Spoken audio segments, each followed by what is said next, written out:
Order! Order! You are an incorrigible delinquent at times.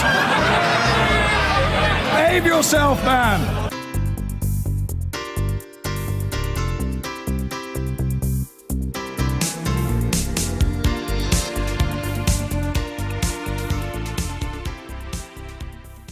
I want to ask you briefly about stalking, because we're going to talk to a Conservative MP who would like the maximum sentence for stalking to be doubled from 5 years in jail to 10 years in jail. You've experienced it over several years. Do you, your reaction to the potential idea of doubling the jail sentence, what difference would it make, if any? I don't know. I'm not an expert on the legal system, but I mean, I guess I'd welcome it in some cases and not in others. It's about the individual case, really, isn't it? Yeah.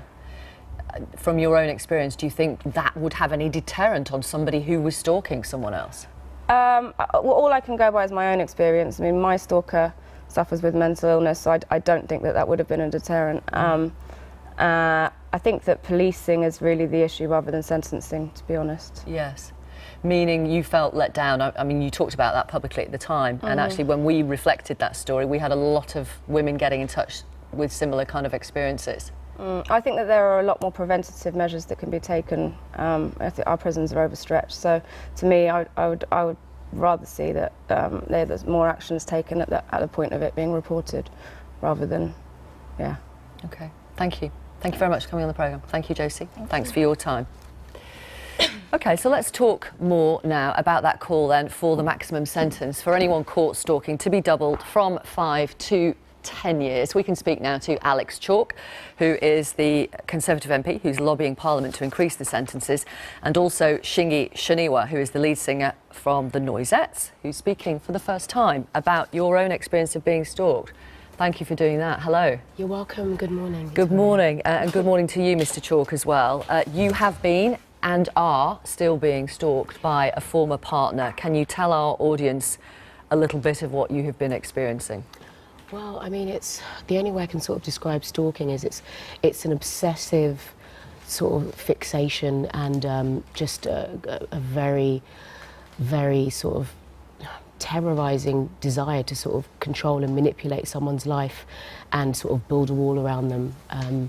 It can happen on many different levels to people with lots of different profiles, and it's just this kind of behaviour of violating people's boundaries and you know, making sure that they're always thinking about you. That's it's a pattern that I feel really precurses violent behaviour, and most people who have been stalked and harassed have experienced violent behaviour by the perpetrators, and it's the beginning of a really, really sort of terrorising sort of campaign, which it's very, very difficult for somebody who's obsessively, fixated and compulsed to stop doing. The ex-partner in this case, I should tell people, denies the allegations, is also appealing against a conviction. Tell our viewers about the impact on you, how it changes you, changes how you run your life. The impact means that you're sort of a lot of people that go through these experiences are forced to kind of navigate their life in such a way that they're continually having to sort of protect their privacy, continue worrying about the safety of their friends and their family.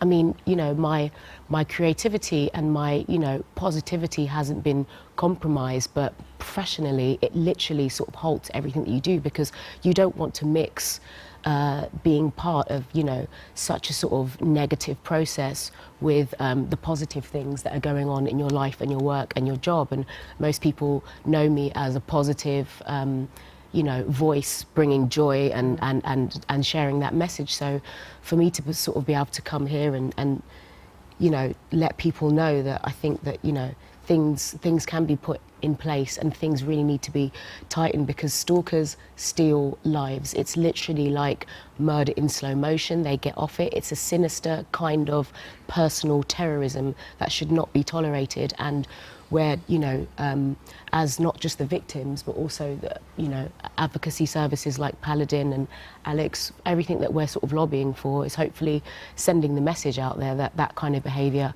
it won't be tolerated, and you cannot go around, stalking and killing people, trying to kill people from the inside out slowly and completely shut down that world, because it just won't be tolerated. And it's nothing that I would wish upon anybody.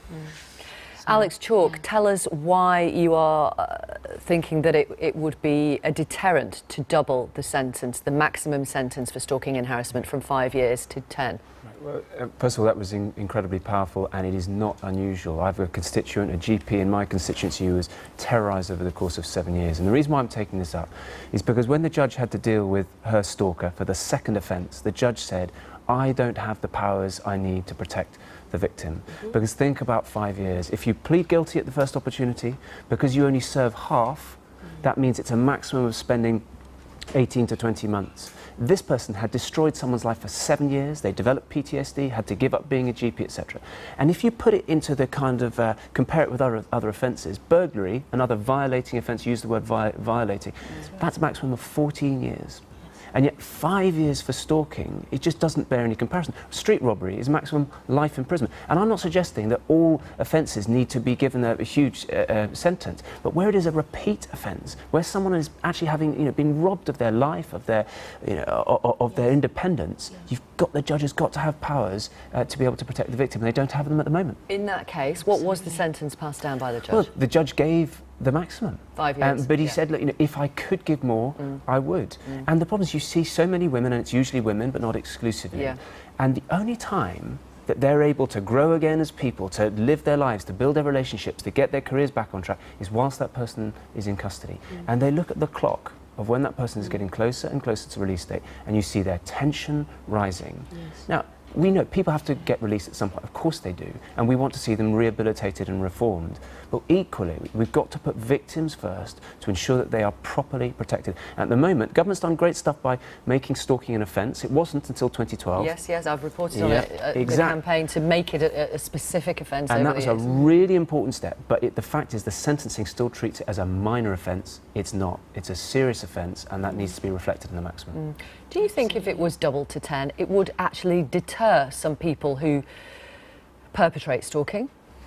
Yeah, or is that not the point? The point is actually keeping somebody off the street so the victim feels... That's the point. It's taking people out of circulation. I mean, it may do. One of the things that we've learned is that stalkers tend to be more sophisticated than your average criminal, actually. So they do make a bit of a cost-benefit analysis, and so at the margin, maybe some. But the real point of this is, in the most serious cases, for the judge to say, look, you have destroyed someone's life over a repeated period of time. You've not listened to court orders. You've not listened to short sentences.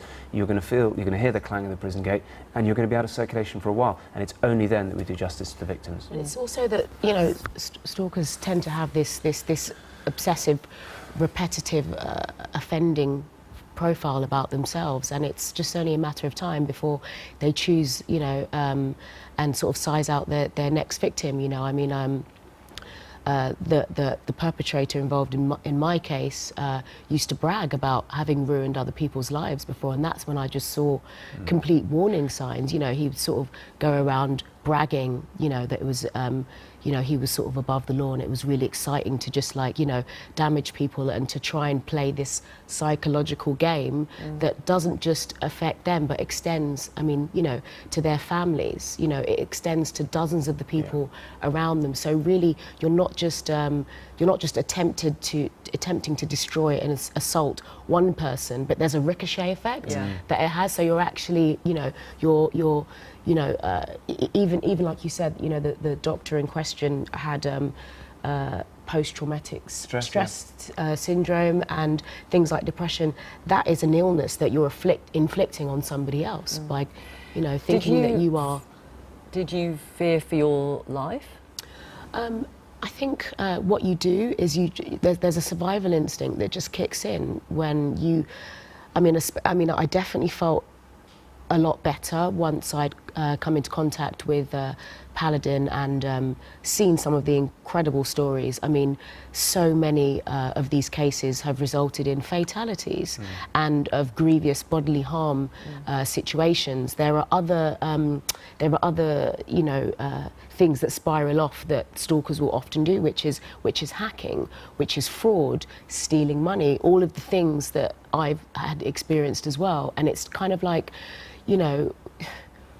there needs to be a message out there that actually we are equipped to deal with you. Otherwise, people do have to not just fear for their own safety, but for the safety of others around them. My folks had to move house.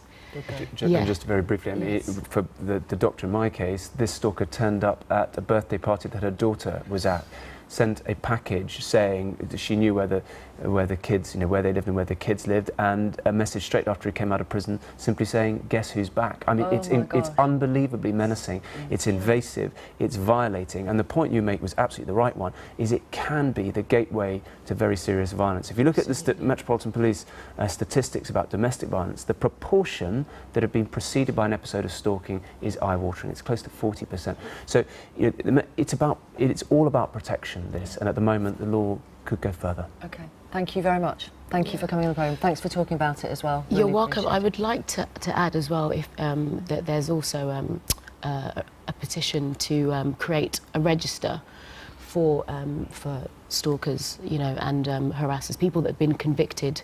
So in my case, the perpetrator would have to sign, an offenders register, such as sex offenders and other criminals have to do so, because then people can know when they go into those communities and try to reoffend or seek work that they're going to be blocked unless rehabilitated. Okay. Thank you. Thank you so much for having us. Not a problem. Not a problem. Thank you. You're welcome. Thanks, Alex. Thank you. You should contact the police if you are being stalked, that goes without saying. And there are also charities who can help you, including Paladin, that Shinny mentioned, and they have helped with her case. I've been